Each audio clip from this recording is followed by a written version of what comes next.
د نبی علیہ الصلوۃ والسلام اوله بیبي دا خدیجه رضی الله تعالی عنها ده. دا په عربو کې د ټولو نه مالدار او پاکبازه ښځه وه. د پلار نوم د دې خویلد و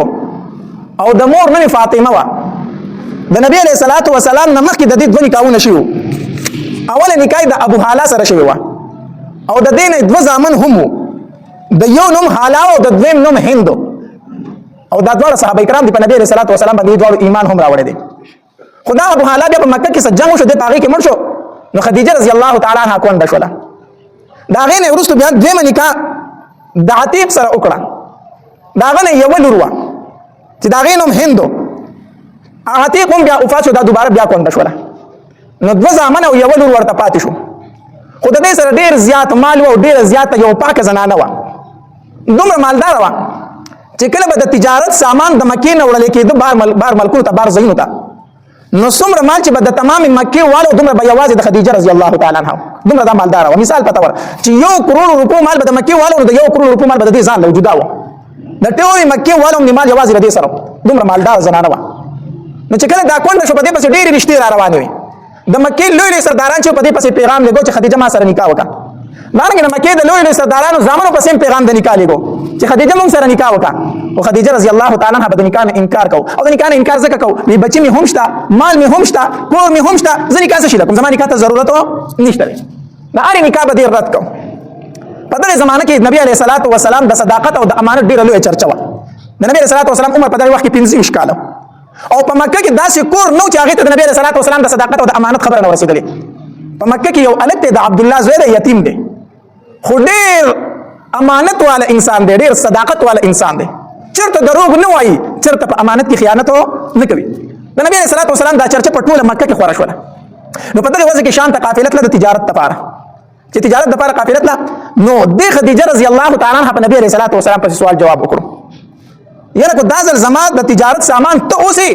نو زه چې نور چاله څومره مزدوري ورکوم د هغې ډبل به تاله درکړم. ځکه دې ته هم پته ولګېده چې ډېر رښتینی سړی دی، ډېر امانتدار سړی دی. نو هر سړی دا غواړي چې زه خپل کاروبار داسې سړي ته حواله کړم چې رښتینی هم وي او امانتدار هم وي. نو خدیجه رضی الله تعالی عنها سوال جواب وکړو، وی زما د تجارت سامان کو ته اوسې، زه چې بل سړي ته څومره مزدوري ورکوم د هغې ډبل به تاله درکړم. نبی علیه الصلاۃ والسلام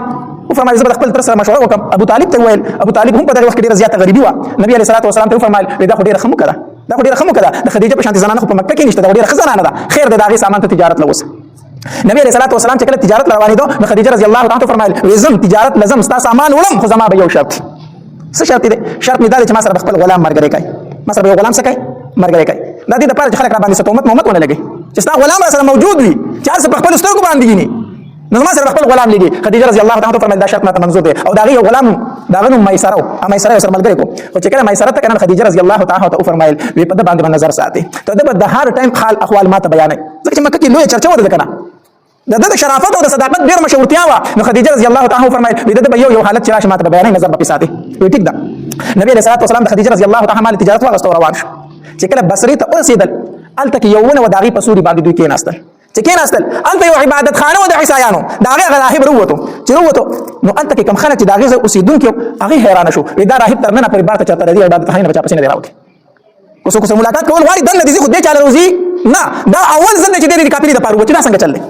دی راووتو، په دې کافره باندې داسې نظر اچي، ګیر چاپېره ګوري، خلک هم حیران دي. نو چې په نبي علیه الصلاۃ والسلام باندې سترګې ولګېدې که نه، نو فورا ورغې د مټ نه ونیو، فورا یې د مټ نه ونیو. وی دا لږ څوک دی، د ده قام نسب څوک دی؟ کافري والا ورته وویل موږ ټول د قام نسب یو، موږ د مکې یو که نه، ټول د ده د قام نسب خلک. وی د ده سره څوک راغلي دي؟ وی د ده سره یو غلام راغلی میسره، هغه میسره یې وغوښتو، وی دې خوا راشه. وی د دې هلک په دې سترګو کې دا سوروالی همیشه وي او که دا پکې صرف وس دی، د ده په سترګو کې دا سوروالی چې کوم دی دا همیشه وي او که دا پکې وس دی صرف. هغه ورته وویل وی نه، وی د ده په سترګو کې دا سوروالی همیشه وي، ځکه کله کله خو سترګې خوږ شي سره شي که نه. د نبی علیه الصلاۃ والسلام په سترګو مبارکو کې سرې سرې لکېرې وي، سرې سرې کرښې وي د نبي علیه السلام په سترګو مبارکو کې. وی د ده په سترګو کې دا سوروالی همیشه وي او که دا پکې ته اوس راغی د خوږو نه؟ وی نه، د ده په سترګو کې دا سوروالی همیشه وي، دا پکې صحیح همیشه وي. نو هغې راهب وویل وی هو دا دی وی قسم په الله په دې ځای باندې د عیسی علیه الصلاۃ والسلام نه وروسته د اول پیغمبر دی چې دې ځای ته راغی، اول پیغمبر دا راغی. هلک حیران شو، دا دې څه وایي؟ خلکو ته یې تاسو څنګه وپېژندو؟ وی تاسو چې په پورې غونډکۍ باندې راښکاره شوئ، ما د خپلې عبادت خانې نه کتل، داسې ګټه داسې ونه نه وه چې دته یې سجده نه یې کړې. ما د خپلې عبادت خانې نه کتل، تاسو په دغې غونډکۍ چې روانئ ستاسو طرف ته به ونه سجدې کولې.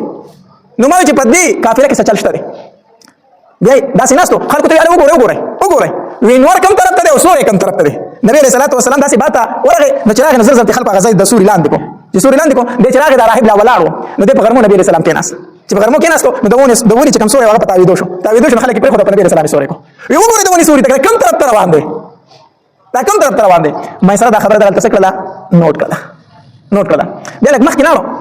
هلته د نبي رسول الله والسلام په دې کاروبار کې د وطن سره لږ جګړه شو په کاروبار کې داسې راځي داسې داسې راکړه خبرې لږ واورېدې چې واورېدې هغه سړی ورته وایي ته په لات او په منات او په عزا باندې قسم وکړه چې دا خبره داسې ده نبي رسول الله والسلام ورته وفرمایل زه نه په لات قسم کوم نه په منات قسم کوم نه په عزا قسم کوم زه صرف په یو رب قسم کوم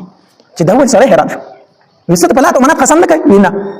دا خو ته هغه خبره کوي چې کومه خبره به عیسی علیه السلام کوله دا خو ته هغه خبره کوي بهرحال د تجارت چې کوم سفر او هغه وشو نبی رسول الله والسلام په دې تجارت کې دومره ګټه وکړه چې مخکې به څومره کېده د هغې دوچندې وکړه نو چې قافله راتله مکې مکرمې طرف ته چې مکې ته راتله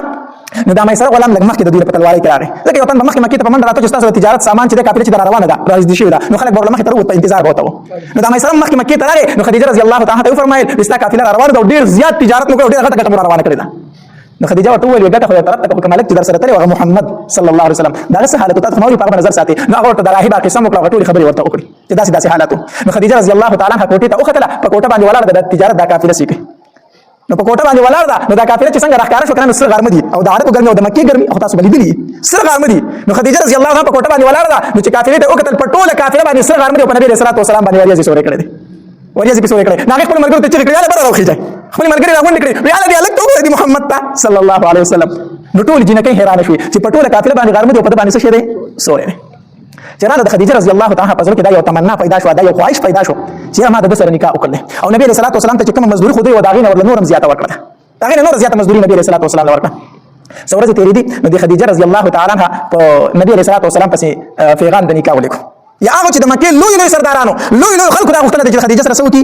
نکاح وکړي ځکه دې دومره پاک ژوند تیرو په خپل کونوالي کې دا په طاهرین سره مشهوره وه طاهره پاکه ښځه زموږ معاشره کې چې یو کون د ښځه پاک ژوند تیري نو ټول خلک صفت کوي کنه دې داسې ژوند تیرو داسې د پاکوالي ژوند په هغه معاشره کې چې دا په طاهرین سره مشهوره شوه چې دا یو ډېره پاکه